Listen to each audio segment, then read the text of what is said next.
What's going on guys, Don is here.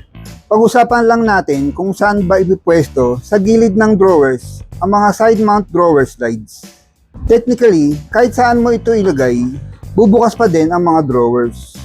Karamihan sa nakikita ko, dito sa ibaba inilalagay dahil madali lang i-align. Pero gaya nga ng sinabi ko, technically bubukas pa din ang drawers kahit saan mo ito ipwesto.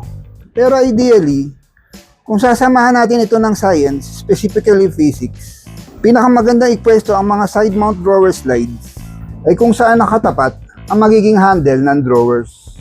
Lalo na sa mga deeper drawer boxes. Ito naman is 5 inches lang eh. Pero ideal pa rin kung nakapwesto ang drawer slide sa tapat ng magiging handle. So ito, gagawa tayo ng simple experiment at gagamit ako ng soft close na drawer slides, no? Alam niyo naman yung soft close na drawer slides, no? Merong puwersa ito pag binubuksan. So ito naman ay in-screw ko lang ng isa. So isa lang yung ginamit yung screw para gumalaw-galaw siya at para maipaliwanag ko kung ano yung sinasabi ko.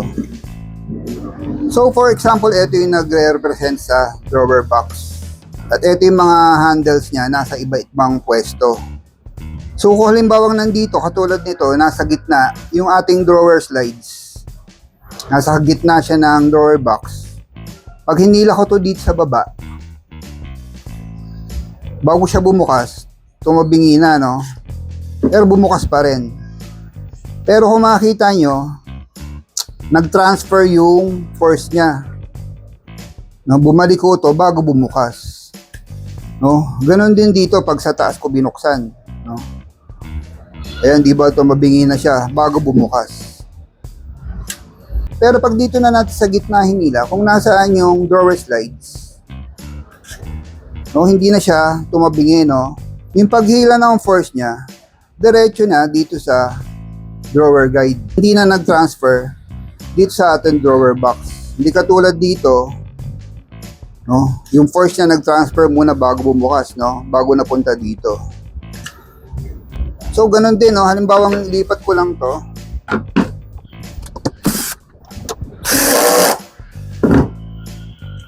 So, kunyari, ito yung mga drawer boxes natin, di ba? Usually, meron tayong mga 45 degrees na handle, no? Ina-chamfer natin yung drawer face para may handle tayo. Katulad nito, may 45 siya, no? Siyempre, pagbukas niyan, dito, ito yung pinaka-handle natin eh. So, kita nyo, di ba, yung puwersa niya, tumaan muna dito bago ito bumukas. So, pero kung sa ilalim yung handle natin na naka-align dito sa drawer slides, so bumukas siya, no? Hindi persado yung drawer box. So, yun lang, no? Sana na-get nyo yung point ko. Technically, kahit saan yan bubukas eh, di ba? Pero ideally, mas maganda talaga kung ang handle ay nakatapat sa drawer slides.